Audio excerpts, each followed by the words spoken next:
EPA degree meteorologist Bobby Martich here with your outlook for December 16th, 2022. Our winter storm or rain and snowstorm that we've been dealing with across the region starting yesterday is going to be dwindling down today and pulling away from the region finally.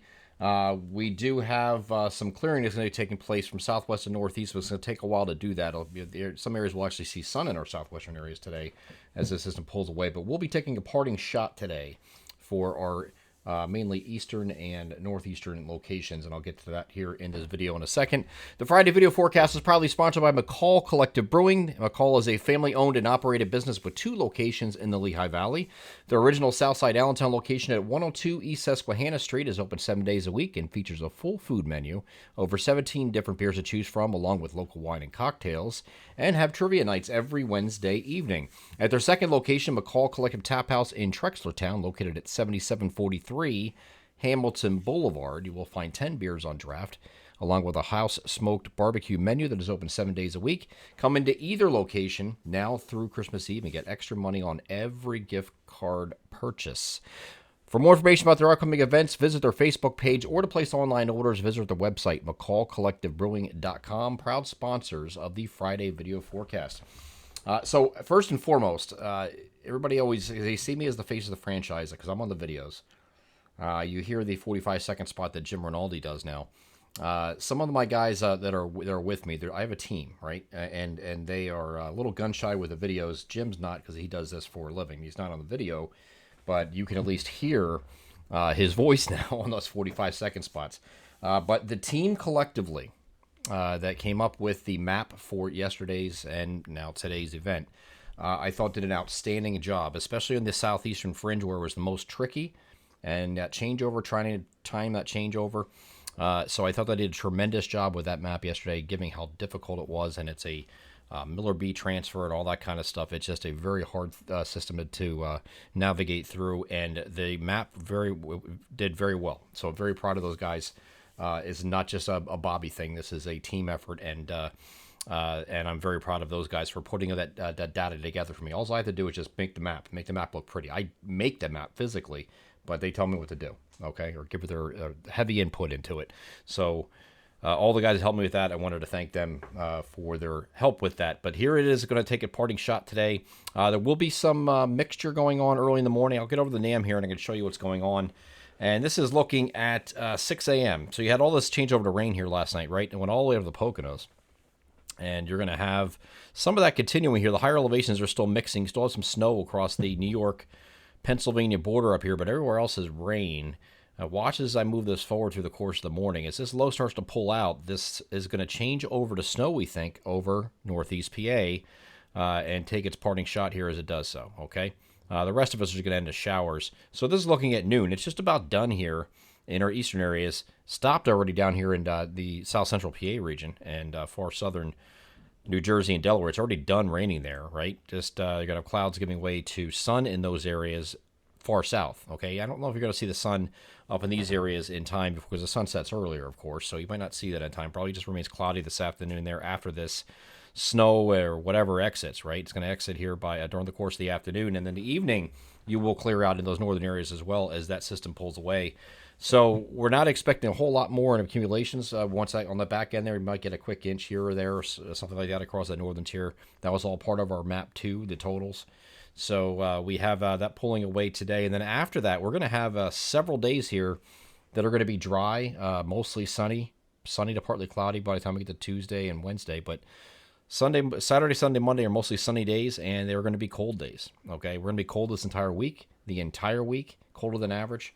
And I think it's just the beginning. Once we get into Christmas week, it's going to be like really cold. Okay, so I'll set that up here in today's long range outlook that I do every single Friday, so you can see the periods of what we're talking about. But it's right around either side of Christmas is going to be brutal. The high stuck in the 20s kind of stuff. It's not going to be fun, right? But we do have temperatures in the 30s for the most part. Much of the from Saturday, so from this weekend, Saturday, especially Sunday, will be even colder.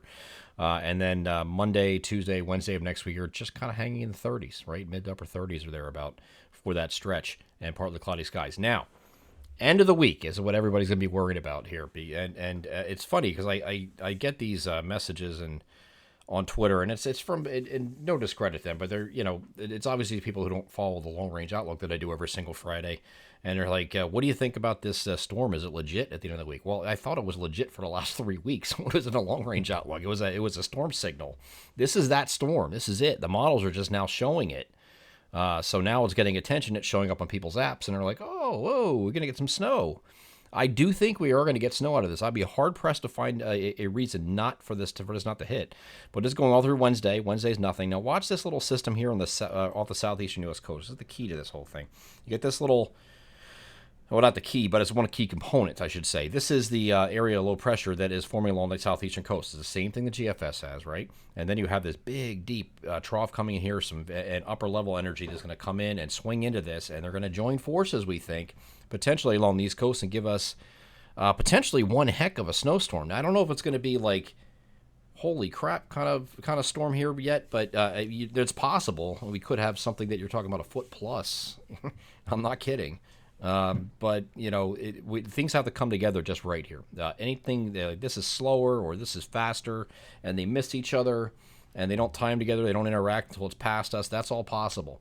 Do I think this is going to be something that's going to cut inland and bring us a mix and rain and all that stuff? No. And there's a reason for that. It's very cold. All the ensembles are very cold for that week. This is not a warm time. This is not something that can just cut through cold air. It's got to ride that baroclinic boundary, which is off to our south, right? So I'm just going to move this forward. This is what the European model did today. Now, it was a little goofy in its evolution here, where, again, this is a little slower, so it didn't catch up to it in time. It eventually does, and it gets snow over our region, so we do get snow out of it, and more like a 6, 8, 10-inch snowfall, whatever, region-wide, right? This is going all the way. This is including you guys in the 995 corridor, too, which is amazing. This would be a pretty wrapped-up system to give you some snow, and that would be over 2 days. This would come in on, as of timing right now, this is just approximate, of course, this will change, but it looks like later in the day on Thursday, straight through the overnight, and through the entire day on Friday, you have this snow potential here. Could be some windy conditions with this, depending if this thing gets wrapped up. You got a big, strong upper level low coming into this. So again, I don't see a situation where it's going to cut. It's either, I think you have a better chance of this being suppressed and offshore or further south than it is coming inland and turning us over to rain like we just had with this past system, or current system, right? Just to see what the GFS is doing this evening. This is the same thing, has the same low out here. Here comes that incoming trough. This interacts with it a lot quicker, though, rounds the bends of the trough. The first one almost does a drive-by, but it has a long, elongated low along the coast here. Upper level energy is able to catch up to it, and you get one heck of a snowstorm here on the GFS. So that's kind of like the upside potential right there, right? And this turns into a pretty strong storm. This is, again, next Thursday, Friday time frame, okay? So I'm taking it out of the storm signal in the long range. I'm going to move it from storm signal to actual storm. In the Friday long-range outlook, but and it's not just because these two are showing it. Again, this was a signal for a while. If I go over to the ensembles, they are all over this. This is the ensemble mean for the European model, and that is a perfect track, and this is a doozy of a storm.